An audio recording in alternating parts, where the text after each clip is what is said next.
try to simplify cybersecurity. We are back on Hack This Site. Hack This Site is a website that allows you to test out and learn new hacking skills.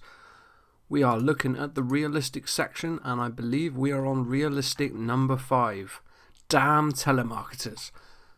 Telemarketers are invading people's privacy and peace and quiet. Get the password for their administrative section on the site and to delete their database and return the privacy of their victims.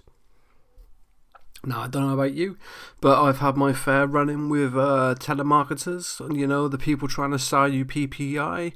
They can be quite annoying on the phone, and they always call at the most inconvenient times. And how do they even get your number? You know, I rarely give my number out to sites, so it must be some other service that I'm using. So I'm really looking forward to hacking these people. Let's have a look. So, the client, Spiffomatic64, he says, "Yo, this is Spiffomatic from hackthisite.org. I'm a bit of a hacker myself, as you can see, but I recently came upon a problem I can't resolve. Lately, I've been getting calls day and night from telemarketing place. I've gone to their website and hacked it once, deleting all their phone numbers so they couldn't call me anymore. That was a temporary fix, but they put their database back up, this time with an encrypted password. When I hacked them, I noticed everything that they used was 10 years out of date, and the new password seems to be a message digest. I did some research, and I think it could be something like a hash value. I think you could reverse engineer it or brute force it. I also think it would be a good idea to look around the server for anything that may help you." Okay, so to digest that message, as he says, he hacked their site. Let's have a look at it. And he says they're using 10-year-old technology, which could be good for us. And yeah, he believes he's found a password hash. So this is the site, Compu Global Hyper Meganet. Lovely name. Home button. We got some news here. Okay, let's have a look what it says. So, in chronological order, website created and dedicated to my lovely girlfriend Haley. Okay, Haley, sorry, but we're gonna hack you. The database is now available online. Website was hacked into and all database entries deleted. Go on, Spiffomatic. New service purchased for Castle to get past Zap. Google was grabbing links it shouldn't have, so I've taken extra precautions. That's interesting. The database is now available online again for administrators only. So, the news section does discuss the site, but it also appears to tell us a little bit more information than it should.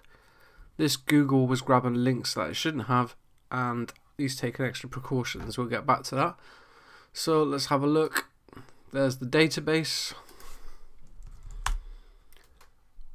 Invalid password. Okay, so we can obviously try seeing if we can get a SQL error out of it. Not vulnerable to SQL injection.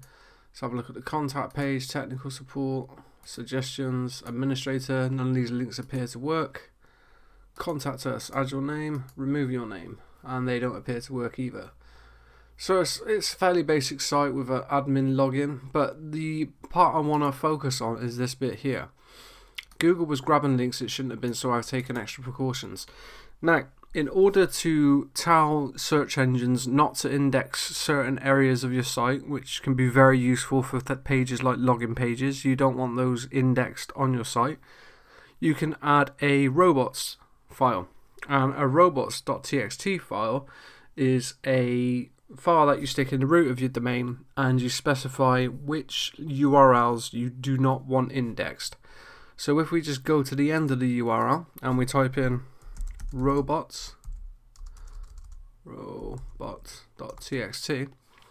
you can see that it's saying user agent all. Now, most search engines, as far as I'm aware, all search engines, what they do is they spider or they crawl your website to find all the links. In order to do that, in general, all web traffic needs a user agent. It usually tells the web application something about your browser or about the environment you're viewing from. So if you visited a site on a mobile site, if you visited a site on a mobile device, it will give you the mobile version of that site based off of your user agent. But it's also good for search engines because they have their own user agents, And what that allows them to do is it allows the website owners to, say, whitelist it. Because if the site is crawling, if the spider is crawling the site, it could look like suspicious activity. But if the site owner knows it's coming from Googlebot, which is Google's user agent, then they know it's not malicious traffic. They know it's legitimate. And it's the crawler. So it's saying all user agents do not index the following directories: lib and secret. So let's go and take a look at lib and see what's going on.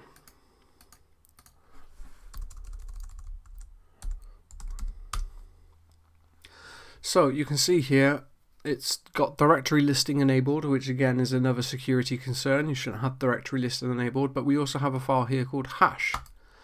If we download that and we save it, let's just save it in the root. Okay, and we'll have a look at that in a moment. I do have a VM set up to look at that. So if we now go to secret, because that was the other directory listing in the robots file, we can see we've got two files, admin.php and admin.back. Now, one can assume or deduce that admin.php is the area that we're trying to access when we clicked on the database link on the main site. And if we try and click on it now, we should get a password incorrect or a "you are not authorized" message. Invalid password. But this admin.back.php, this appears to be a backup file of the admin.php file. So if we can download that, oh, okay, we don't need to download that. We have a hash. So what a hash is it's an encrypted password. Now, when you store passwords in a database, they should always be encrypted. However, unfortunately, that's not always the case. There's been a huge number of links in the past where databases have been dumped on the dark web where the passwords weren't encrypted. And the reason for encrypting passwords is so that you can't use them. Unfortunately, some hashes are reversible. You can brute force them with word lists using specific tools. You can reverse them. There are methods to do so. So it looks like we have a hash. So I'm just gonna copy that to my clipboard quickly. And yeah, that's all we need. So if we head over to my virtual machine now,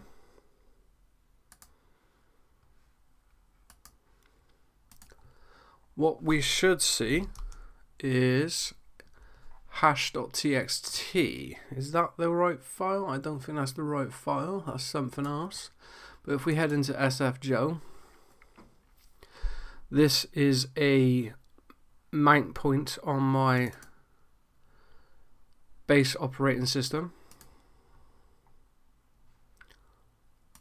Although it doesn't seem to want to open up right now.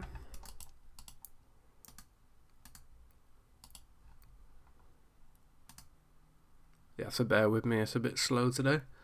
So that's the file we're looking at here. So if we open a terminal here, and we just do cat hash, let's full screen it quickly, and see what's inside this file. So your initial glances may deceive you. You can see there's a lot of gibberish here. FreeBSD, that's a variant of Linux or Unix. And we can see there is just a lot of scrambled information.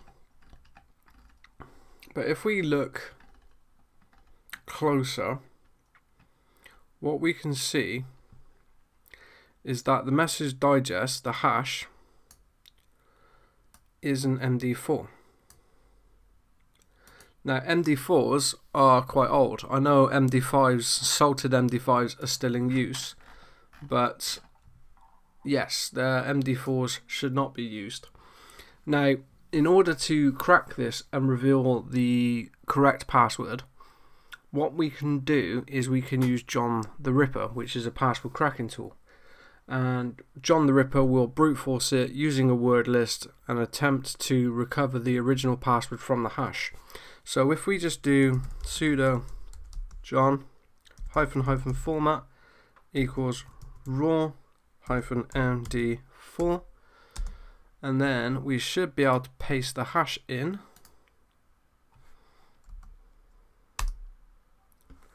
And then we just pop in our password. Okay, so it wants it in a file format. So if I just echo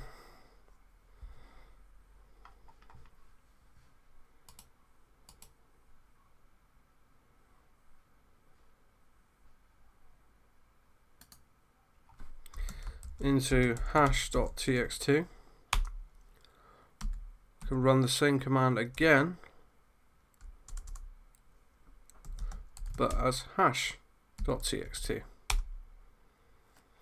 Now this is probably going to take a really long time, so I'm going to pause the video here and come back once it's been cracked. Thanks. One eternity later.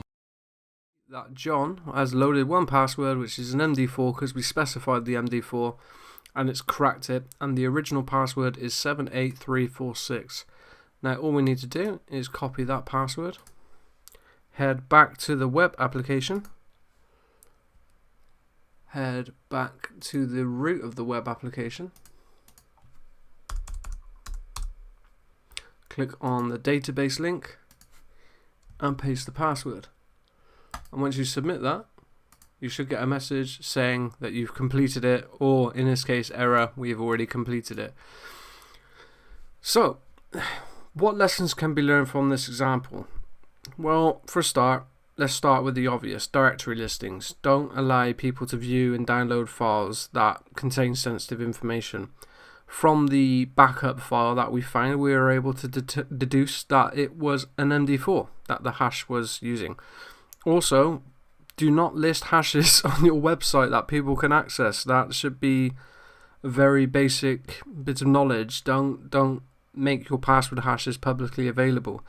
Again, that comes down to minimizing information disclosure. So one huge part of security is minimizing the amount of information that a malicious threat actor has access to. The less information that they have, the less they can enumerate about a system, and the less likely they are to be able to break in. You know, if you hide software versions or even the software type itself, how are they supposed to attack it if they don't know what it is? Now, granted, there are ways around that, but minimizing information disclosure.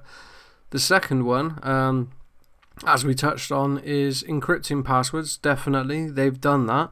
But don't use out-of-date encryption technologies, and this applies to things like SSL and TLS too.